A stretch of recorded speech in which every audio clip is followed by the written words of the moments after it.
internet qui est, ce que l'on dit, un des mieux référencés sur le sujet de Rennes le Château. Et son premier ouvrage s'appelle Le secret dans l'art, ou l'art du secret. C'est tout un programme. Ça donne le ton. Alors pour l'auteur, les initiés ont utilisé l'art pictural pour coder à la fois la localisation et le message du grand mystère du Razès. Déjà, ça donne le ton de la conférence. Et en 2017, il a écrit La Reine d'or, là où dort le divin. Là aussi, c'est un titre très évocateur. Ah, c'est ça. Voilà. Et il démontre que la configuration du jardin de l'abbé Saunière, notamment le jardin du Calvaire, conduit à la vallée du Bézis, entre Serres et Arc, où se trouve l'aiguille creuse décrite par Maurice Leblanc, et où se cache un trésor que l'on dit ancestral. Quelle introduction!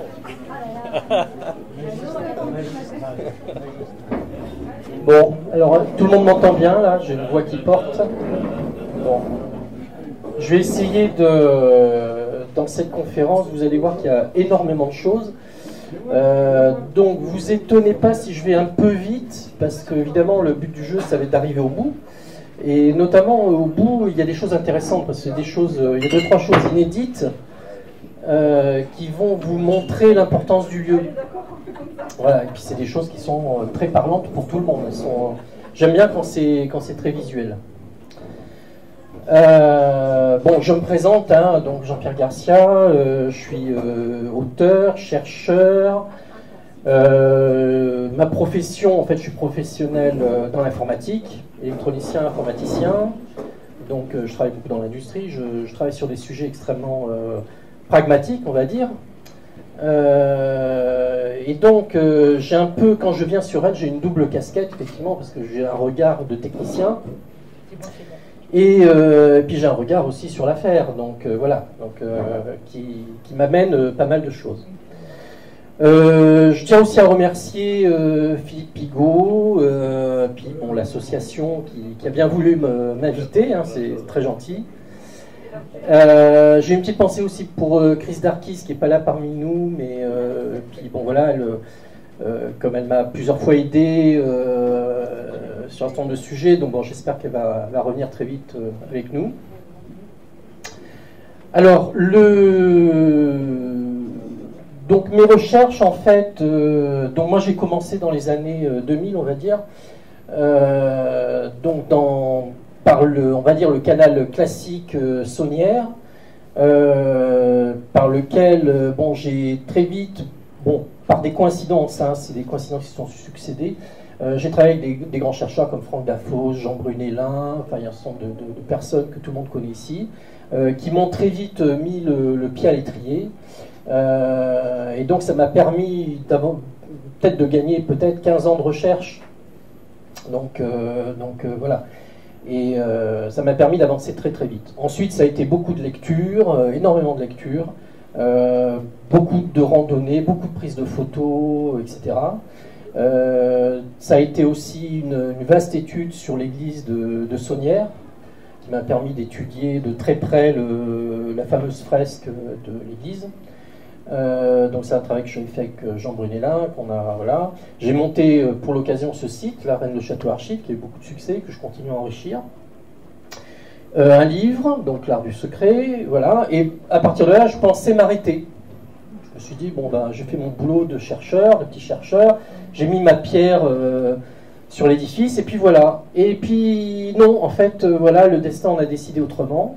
Voilà qu'un certain Patrick Merle, que je présente, hein, qui est là, voilà, avec qui je travaille maintenant, on va dire depuis une dizaine d'années, et puis voilà, qui a relancé un petit peu, parce qu'il a eu une idée pas mal, hein, que je vais présenter là, et qui nous a permis de relancer l'affaire, les recherches. Vous allez voir, là ça décoiffe. Là ça décoiffe, et là on est passé vraiment à la vitesse supérieure depuis une dizaine d'années.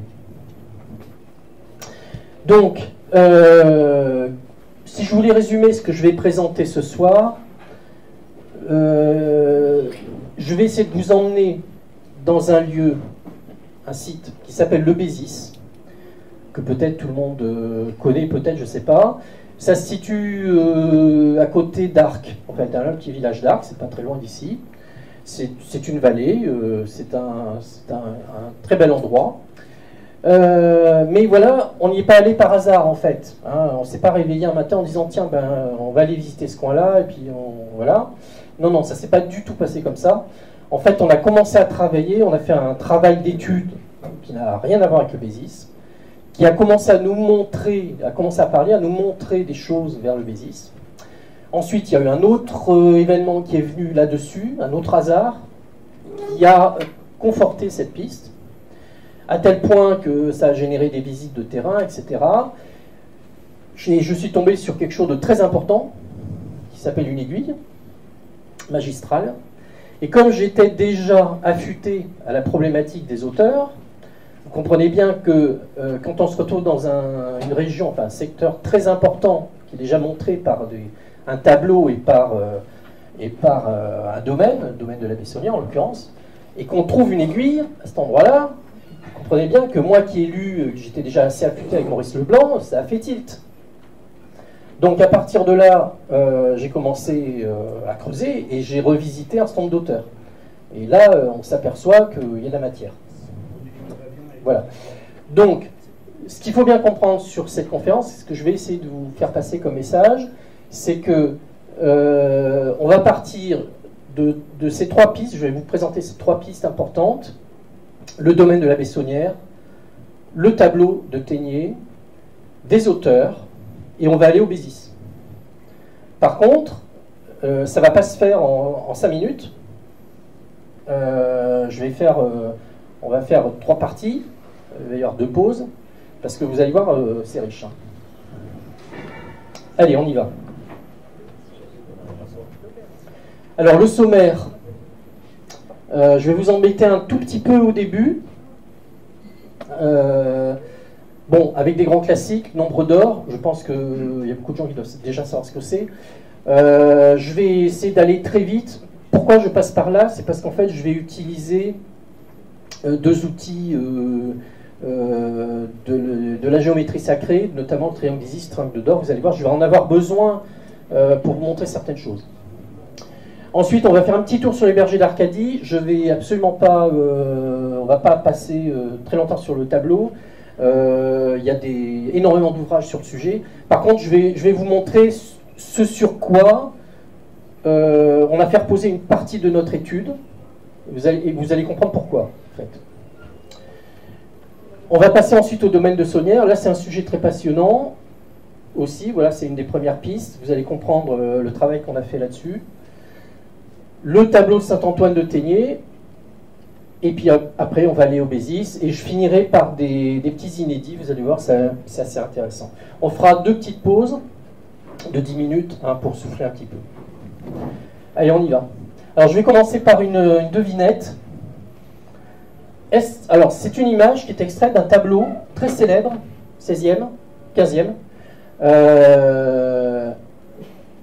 Est-ce que vous savez ce que c'est? Ah ouais, hein. Ça ressemble à une aiguille, hein. C'est étrange, ça. Ça ressemble à une aiguille. C'est une image qui est extraite d'un tableau extrêmement connu. Enfin, célèbre, on va dire. Qui est au Louvre. Et j'ai eu la chance de le voir de près. Et en plus, j'ai eu la chance de voir la photo infrarouge qui va avec. Non, personne? La Vierge Rocher. Ouais, bravo. Et oui, la Vierge Rocher. Magnifique. Vous avez le détail, il est là. Vous le voyez ici? Magnifique, hein? Alors, c'est un tableau extrêmement étonnant parce que, déjà, c'est Léonard de Vinci, hein, donc c'est un grand maître. Là, on est 15e. Il faut savoir que Léonard de Vinci ne peint rien au hasard. Ça fait partie des grands maîtres, surtout des peintures religieuses, rien n'est fait au hasard. Bon, moi, jusqu'à présent, honnêtement, jusqu'à présent, moi, Léonard de Vinci n'était pas du tout dans l'affaire, hein, je vous rassure. Hein. Je le regardais de loin. Bon, il se trouve que j'avais déjà un petit doute depuis quelque temps avec ce tableau. Et puis le doute a été complètement levé puisque j'ai eu la chance d'aller à l'exposition de Léonard de Vinci au Louvre, là, qui s'est passée en début d'année. Et j'ai pu le voir de près, et puis j'ai pu voir la belle photo infrarouge qui va avec. Alors vous voyez cette aiguille là, alors vous voyez, elle est encadrée de lumière. C'est comme si c'était un tableau dans un tableau. Hein, elle baigne dans une lumière. Vous avez des roches très curieuses au-dessus, et retenez bien, vous avez ici, voilà, une sorte d'arche. Hein. Vous avez le ciel ici bleu, et là vous avez un monde souterrain. Vous voyez que la couleur du ciel n'est pas la même. Hein, vous avez ici un monde souterrain, et vous avez de l'eau. Devant, vous avez une scène religieuse, classique, hein, la Vierge, les enfants, et puis là vous avez un ravin. Alors ce qui est amusant sur cette aiguille, c'est ça qui m'avait perturbé depuis longtemps, c'est que vous avez ici quelque chose là. Une sorte de cavité, un abri sous roche, un truc curieux. Bon, jusqu'à présent, je me disais, bon, ok, c'est peut-être quelque chose qui a été fait par le peintre, et puis voilà, bon, sans plus. Hein. Bon. Seulement, voilà, il y a la photo infrarouge qui arrive derrière, et là, j'ai plus de doute. C'est-à-dire que quand on regarde la photo infrarouge là, hein, puisque le principe de la photo infrarouge, c'est qu'en fait, ça permet de révéler les coups de pinceau majeurs, en fait, hein. On voit bien que là, il y a eu un coup de pinceau magnifique pour faire une porte, pour dessiner une porte. C'est la preuve. Ça n'a pas été fait au hasard. Donc ça, c'est un détail très important. Je vous rappelle, on est au 15e. Hein. On est bien avant Saunière, là. Hein. On est bien avant Maurice Leblanc, hein, on est d'accord? Bon. Allez, on continue. Il se trouve qu'il y a une copie de ce tableau. Elle n'est pas au Louvre, elle est à Londres. En fait, c'est un de ses élèves qui a peint cette toile. Il a essayé de la copier. Elle est moins belle, hein. Bon, évidemment, c'est pas le maître. Vous voyez que ici, il n'a pas su donner le message du monde souterrain. Vous voyez, il a repeint un paysage. Il y a du bleu ici, il y a du bleu. Puis le ciel s'est atténué. Parce qu'en fait, il n'a pas trop compris l'œuvre de Léonard. Donc en fait, il s'est dit, en fait non, c'est un ensemble de roches avec tout un ciel qui est au fond. Il n'a pas compris le message. Et si on regarde l'aiguille, ben, la porte a disparu. Vous voyez, il n'a pas su la faire. Évidemment, il n'était pas initié. Il n'a pas compris. C'est amusant, hein? Allez, je continue. Est-ce que vous savez d'où est extraite cette image? C'est une autre aiguille, bizarre, hein, c'est là. Ah, je pense que vous la connaissez. Enfin, oh, je pense que oui, peut-être une personne sur deux qui a dû la voir. C'est une image qui est extraite d'un film célèbre, très célèbre. Non? Oui, bravo, super. Et oui, la voilà. Alors elle est très furtive, hein.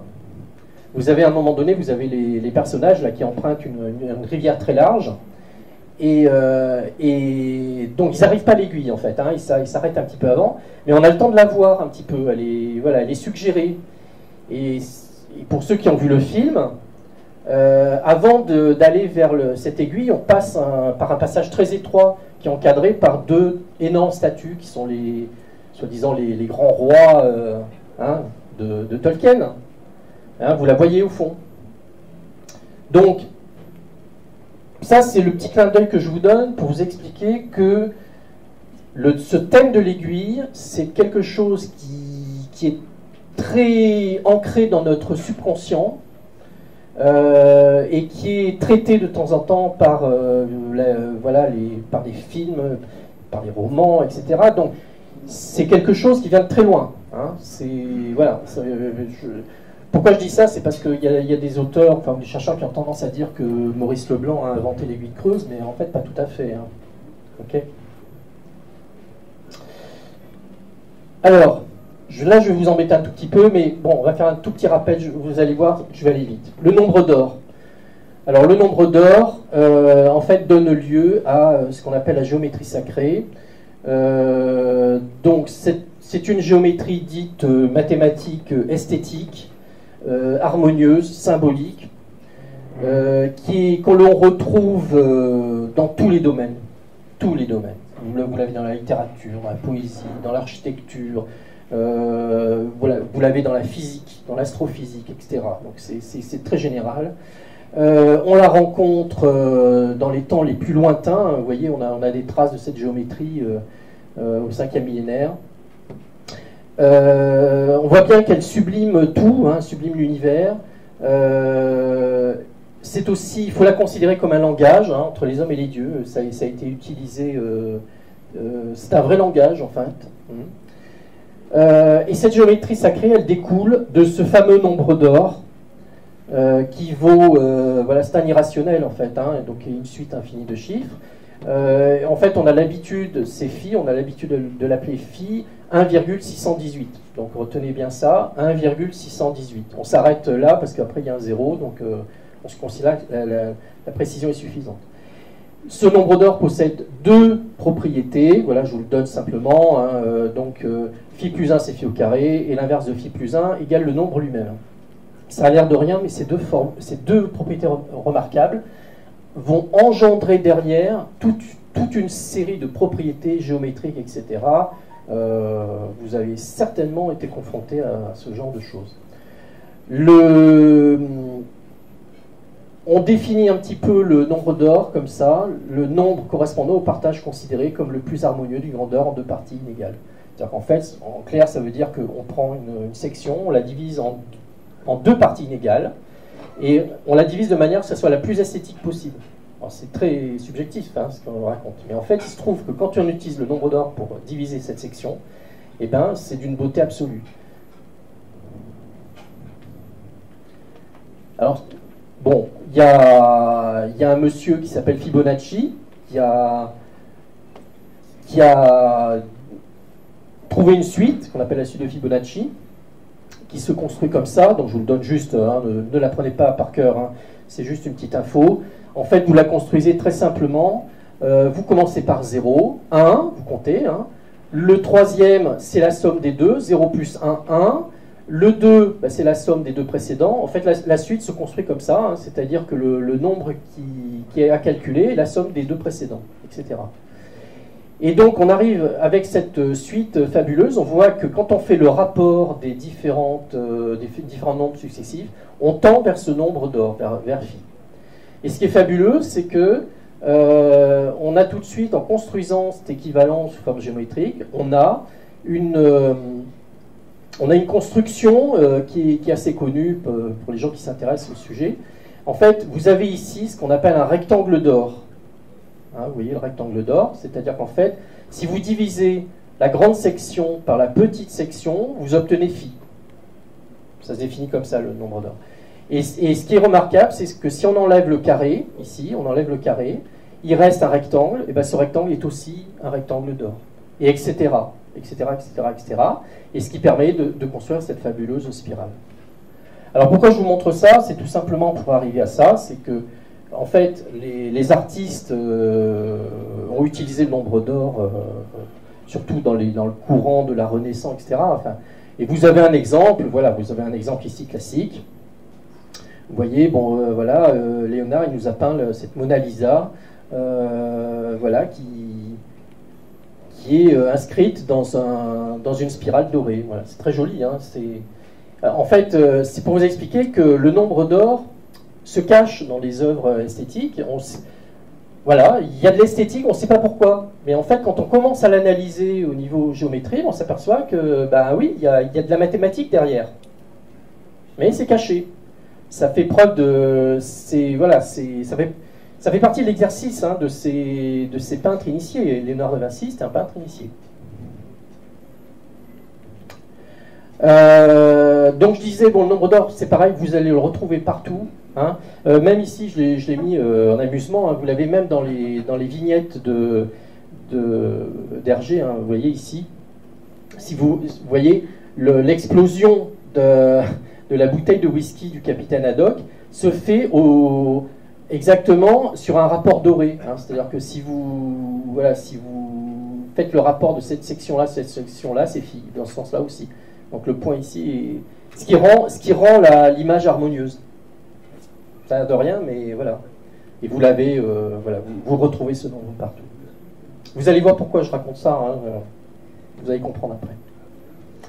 Alors j'arrive à deux objets qu'on va juste, je vais les utiliser un petit peu, donc c'est pour ça je vous donne ces définitions parce que sinon après vous n'allez pas comprendre hein, pourquoi je parle de ça. Alors dans la géométrie sacrée, il y a ce qu'on appelle la famille des triangles sacrés, donc là je vais vous en donner deux. Donc il y en a un qui s'appelle le triangle d'Isis, ou le triangle 3, 4, 5. Alors, en fait, d'où il vient ce triangle? C'est simplement parce que il vient de cette propriété de Pythagore hein, qui fait que, évidemment, 5 au carré est égal à 3 au carré plus 4 au carré. Donc, comme on a une relation pythagoricienne, là, eh bien forcément, on a un triangle. Et c'est un triangle 3, 4, 5. C'est-à-dire qu'en fait, si vous tracez un triangle rectangle 3, 4, 5, voilà, c'est un triangle rectangle et il est sacré. Voilà, il y a un angle droit. Alors, ce triangle-là a été très utilisé, notamment par les bâtisseurs. Pourquoi? Parce qu'en fait, c'était très facile, avec une corde à nœuds, vous prenez une corde à nœuds, vous disposez les nœuds à des unités 3, 4 et 5, et très facilement, vous construisez ce triangle et vous avez tout de suite un équerrage parfait. Deuxième triangle.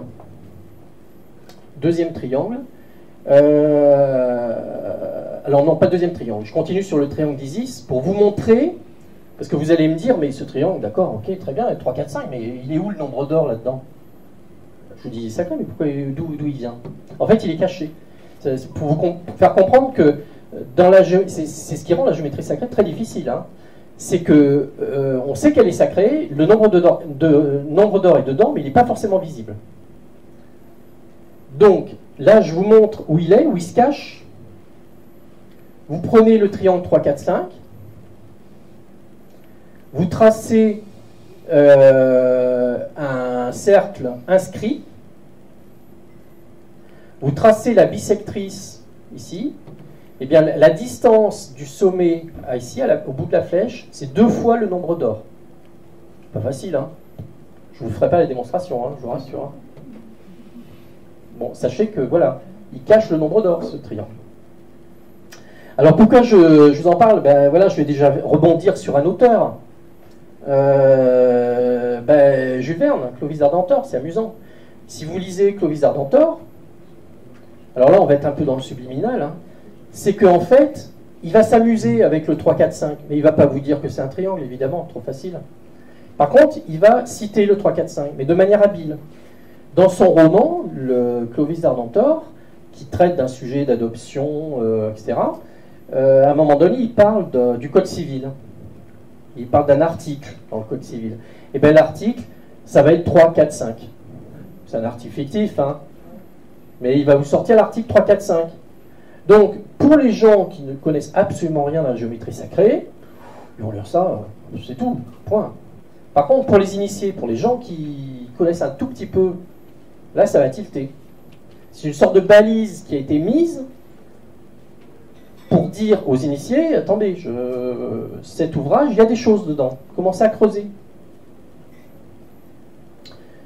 Et ça a l'air de rien, mais en fait, vous voyez que là, le 3, 4, 5, si vous regardez Clovis d'Ardentor, il est cité 7 fois. C'est pas rien quand même. Il a réussi à nous placer 7 fois le 3, 4, 5 dans le roman.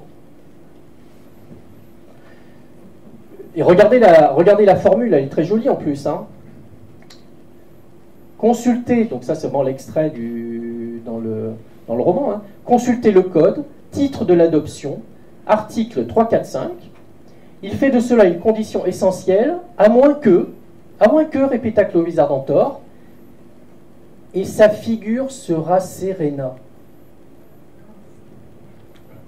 Sa figure sera Serena. Déjà, c'est pas très joli hein, comme littérature. Bon.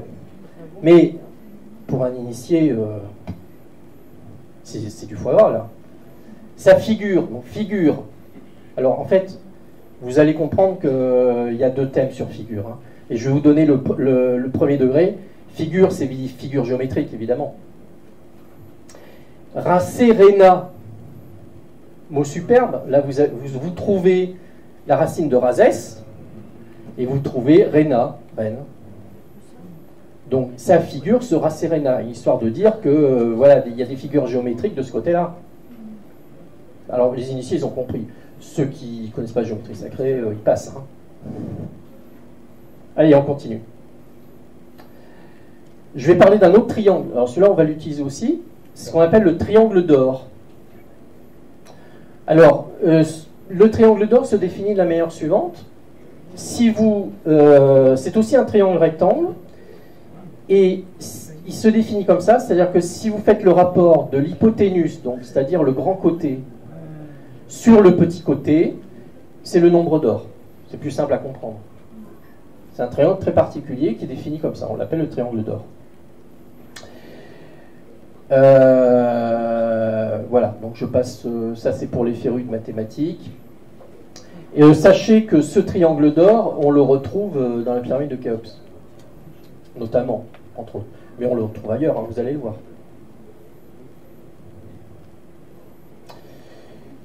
Alors, il ne faut pas confondre les deux. Triangle d'or, triangle d'Isis. Alors souvent, ça m'énerve. Souvent, les gens confondent ces deux triangles. Ça n'a rien à voir.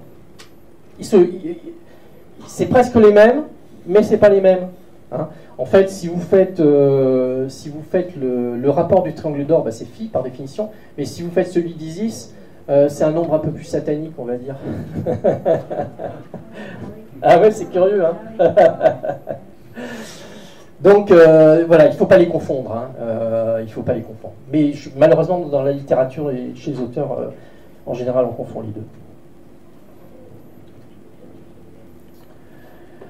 Alors, vous allez me dire, ok, bon, nombre d'or, très bien, géométrie sacrée, très bien. C'est vrai que dans l'affaire de Rennes, on rencontre un peu le nombre d'or, mais c'est jamais clair en fin de compte. C'est-à-dire que c'est des notions qui restent assez abstraites. Voilà, il y a des auteurs qui l'utilisent, il y a des chercheurs qui jouent un peu avec, mais il n'y a pas d'exemple probant. Là, je vais vous montrer quelque chose de très concret sur le nombre d'or, qui va vous montrer que le nombre d'or est bien dans l'affaire de Rennes, parce que ça aussi, je le lis très souvent, nombre d'or, ça n'a rien à voir, circuler, il n'y a rien à voir. En fait, non. Le nombre d'or est dans l'affaire de Rennes, il faut le connaître, il faut l'utiliser, voilà. Donc on va prendre cette fameuse stèle de la marquise de Blanchefort. Alors attention, je prends la version, c'est très important, je prends la version papier, la version de la César. Hein, parce qu'il faut savoir que cette stèle, il y a une version pierre, que malheureusement, bon, elle est du côté Carcassonne, on ne peut plus la voir.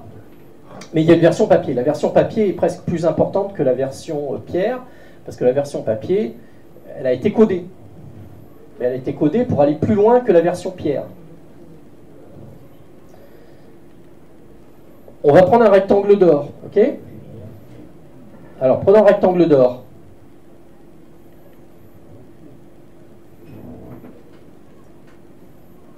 Eh bien, le rectangle d'or va se construire parfaitement autour de la stèle. Alors, ça m'amuse beaucoup, c'est pour ça que je vous le donne. Parce qu'il n'y a pas très longtemps, d'ailleurs, sur les réseaux sociaux, il y avait donc quelqu'un qui travaillait un petit peu sur la stèle, et qui évidemment travaillait, mais uniquement sur le texte. Et puis il présentait sa solution en disant, voilà, j'ai tout compris sur la stèle, évidemment, voilà. Ce à quoi j'ai répondu, oui, d'accord, mais non, il faut pas regarder que le texte, il faut regarder toute la stèle. Bon, malheureusement, il n'a pas compris.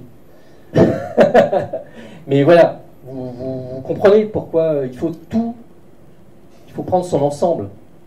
Qu'est-ce qu'il fallait comprendre là? Comment? Qu'est-ce qu'il fallait comprendre selon toi? Ah ben, ça veut dire que là, si vous avez dans la stèle le nombre d'or qui est là, ça veut dire que déjà cette stèle, il y a un niveau de décryptage géométrique. Forcément. Ça n'enlève rien à celui... Non, tout à fait. Et ça veut dire qu'il y a un codage supplémentaire, il y a une couche supplémentaire qu'il faut prendre en compte. D'accord, mais ça rajoute quoi, selon toi? Ben, je vais pas aller plus loin, parce que là, on va partir sur un autre sujet. Hein. Dommage. Je m'attendais à la question. Allez, je continue. Je reprends un autre rectangle d'or.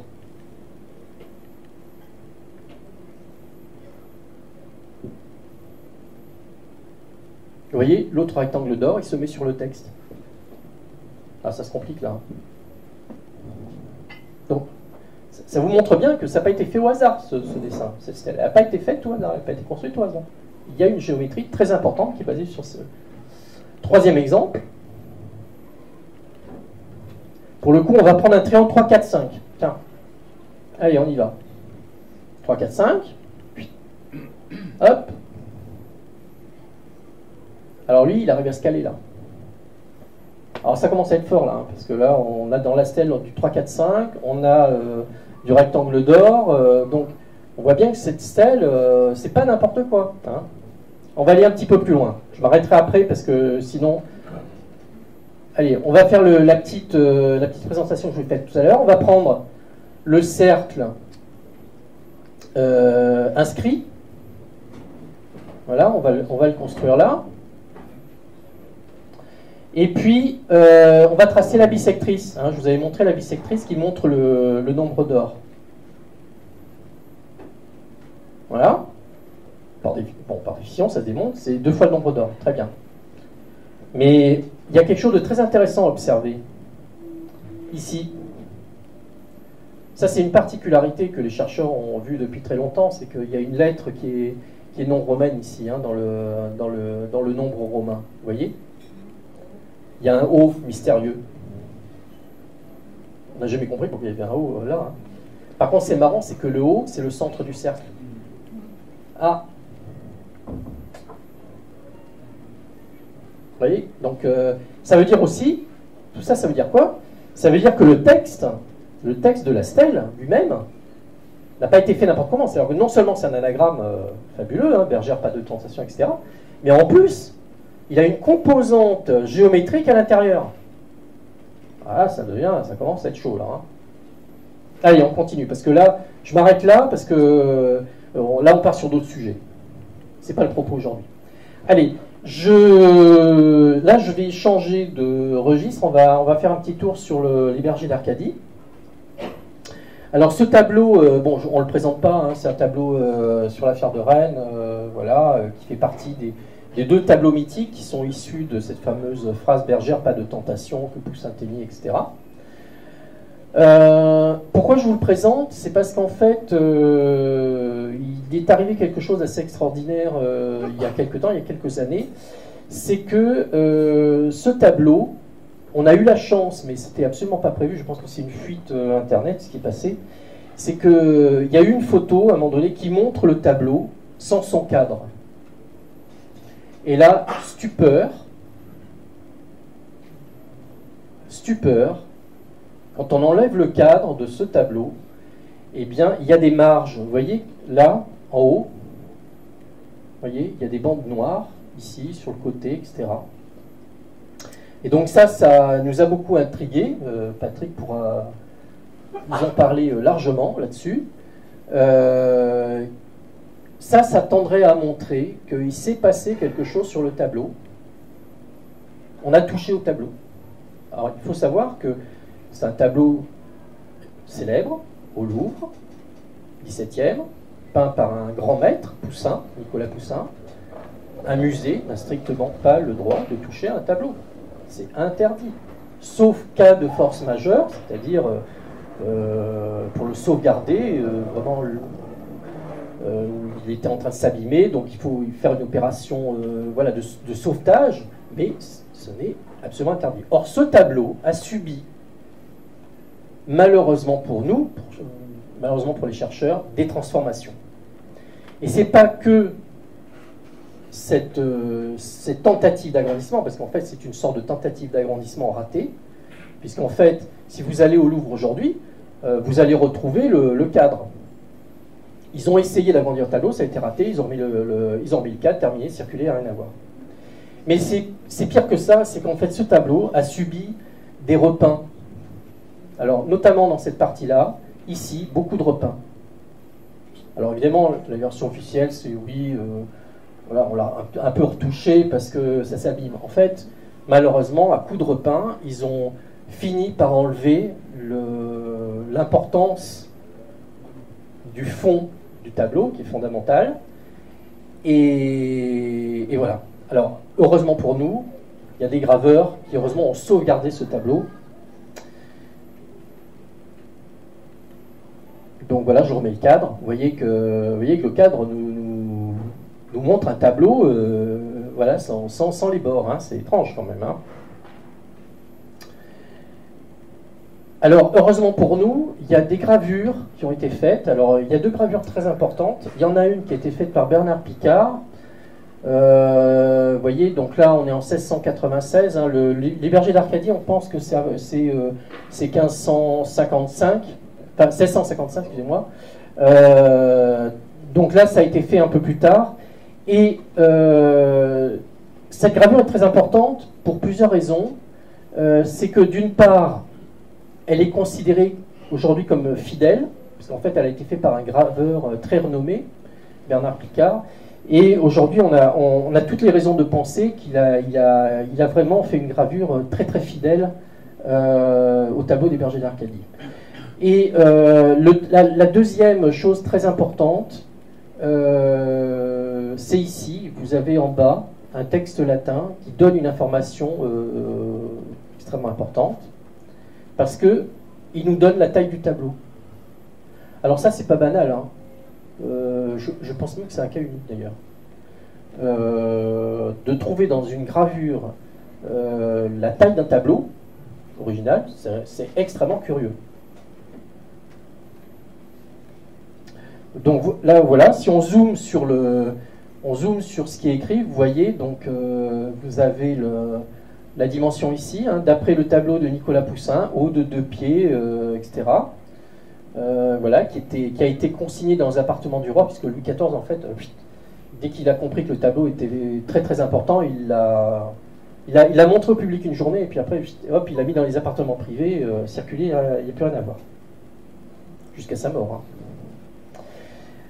Hein. Et donc vous voyez que quand vous traduisez la dimension de ce tableau, et qu'on la compare à la dimension actuelle, vous voyez que ça ne colle pas.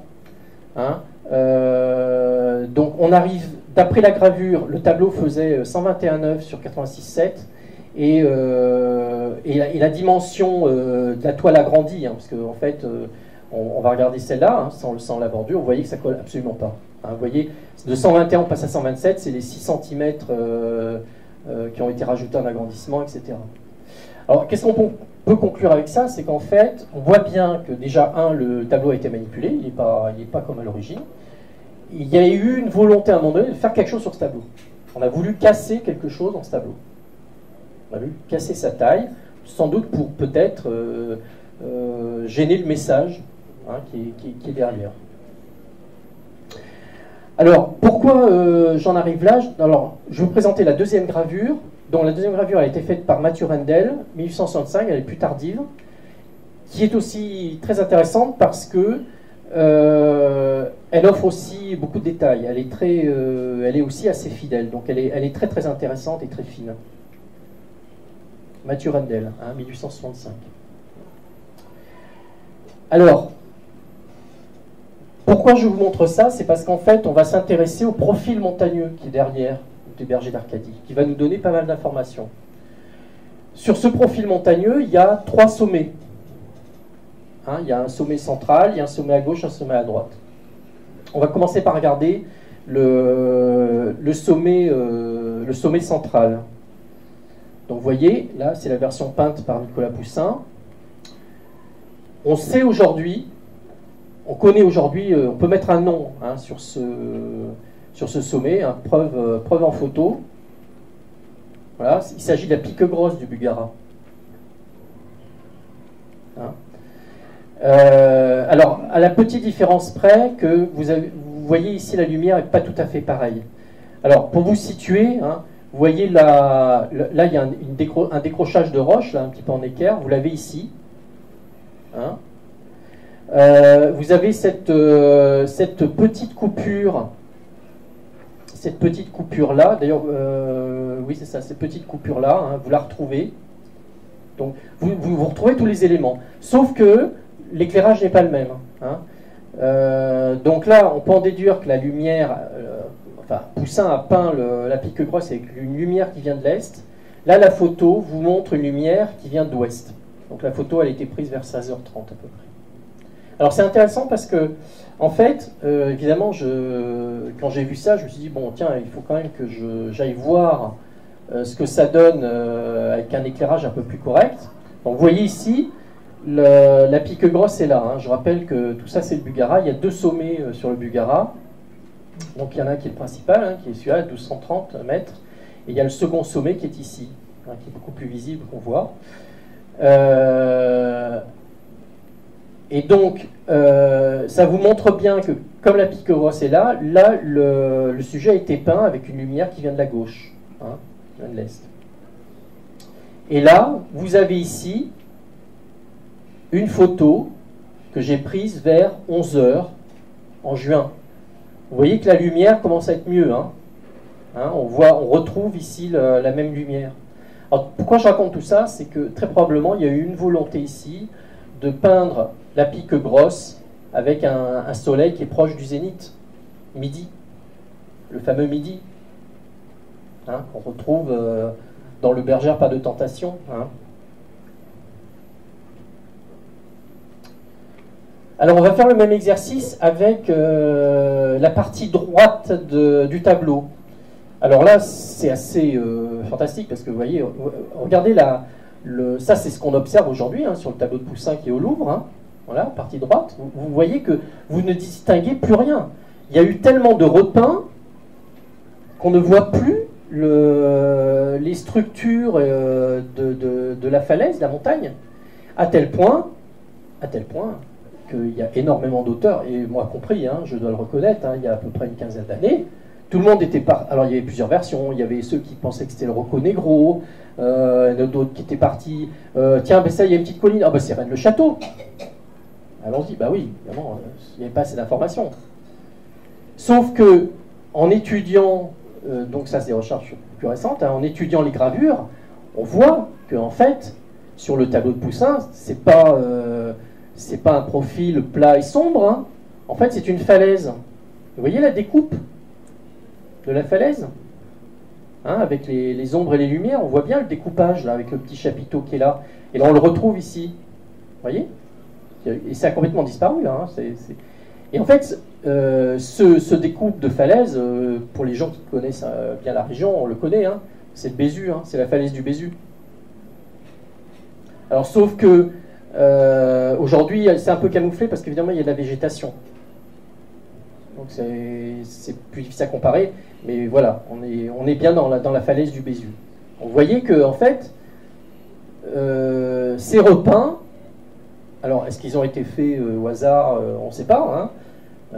Est-ce qu'il y a eu une volonté de cacher quelque chose? Enfin, il est clair qu'aujourd'hui, malheureusement, les bergers d'Arcadie, ils ont été un peu défigurés. Hein. La preuve à l'appui. Hein. Je passe à la partie gauche, même combat, hein, même punition. Vous avez ici la version de Poussin. Voilà. On voit bien qu'ici, il y a eu même un coup de repeint. On a flouté la descente ici. Vous voyez que par rapport ici où il y a une découpe très nette, là, on a carrément flouté cette partie-là. Et sur les gravures, voilà. Donc là, on a quelque chose d'un peu plus bien découpé. Et en fait, bon, ça c'est très reconnaissable, en fait c'est le Cardou. Alors vous allez me dire, tiens, le Cardou, ouais, bizarre quand même, là il est un petit peu arrondi, là c'est un peu pointu. Non, en fait il ne faut pas se fier à ça. Déjà, il y a 400 ans d'écart hein, entre les deux. Hein. Bon, 400 ans, ça veut dire qu'il y a de l'érosion, il y a plein de choses. En plus, ici, il y a de la végétation hein, qui couvre. Mais voilà, on est bien sur une vue du Cardou. Une vue du Cardou. Alors attention, hein, c'est pas vu de n'importe où. Parce que Poussin, c'est un petit malin. C'est un petit malin, c'est-à-dire qu'en fait, il a peint ses profils montagneux de manière astucieuse pour nous suggérer un triangle. Pourquoi?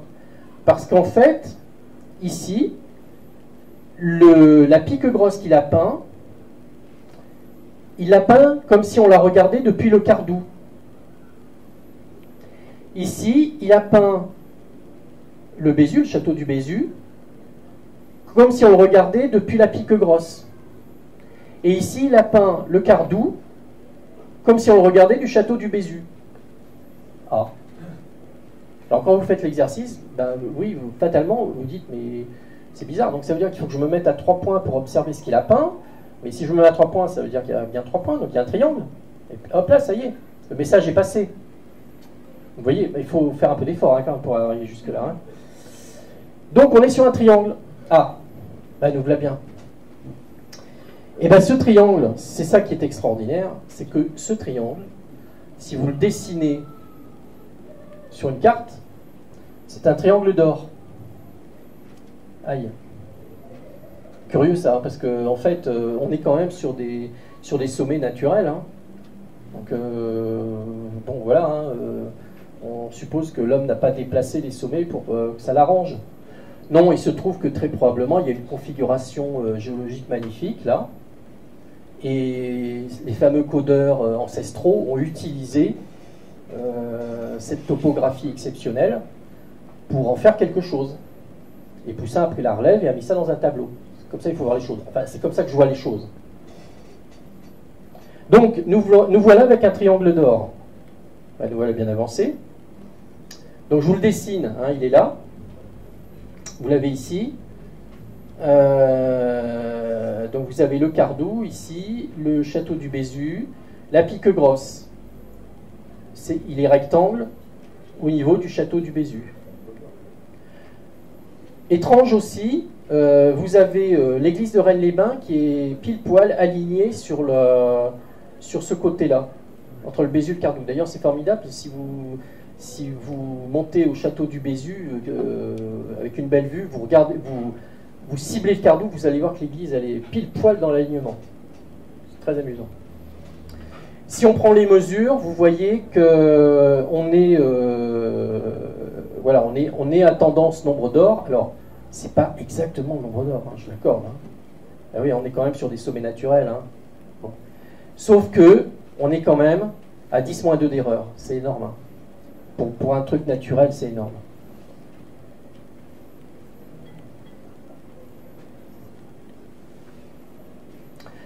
Alors, qu'est-ce qu'on peut faire avec un nombre d'or, avec un triangle d'or? Eh bien, on peut très naturellement lui circonscrire un cercle.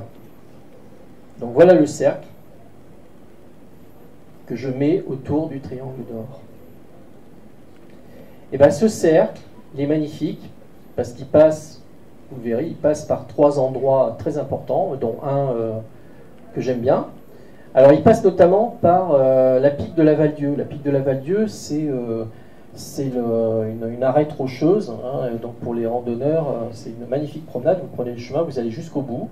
Vous avez une vue magnifique sur tout ce coin. Vous voyez le Cardou, la pique grosse, etc.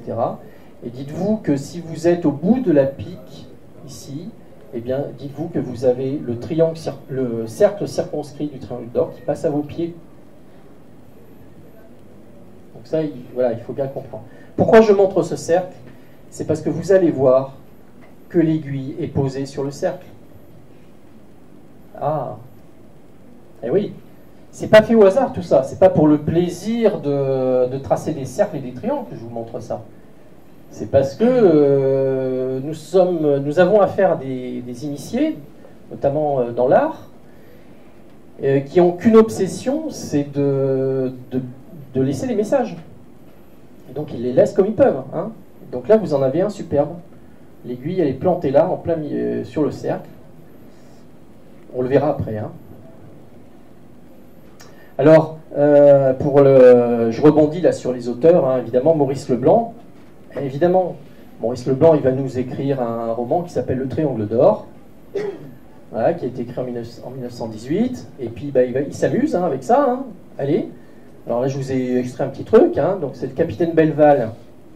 Le triangle d'or, il y a des problèmes que l'on résout un peu par hasard sans chercher. Ça, je suis d'accord avec lui. Hein. Et oui, parce que Maurice Leblanc, il a été confronté aussi en tant que chercheur, hein, et donc de temps en temps, il passe un petit peu son ressenti sur la chose. Hein.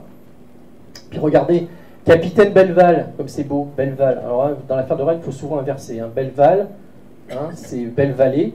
Hein, voilà, vous avez vraiment un petit clin d'œil très sympa.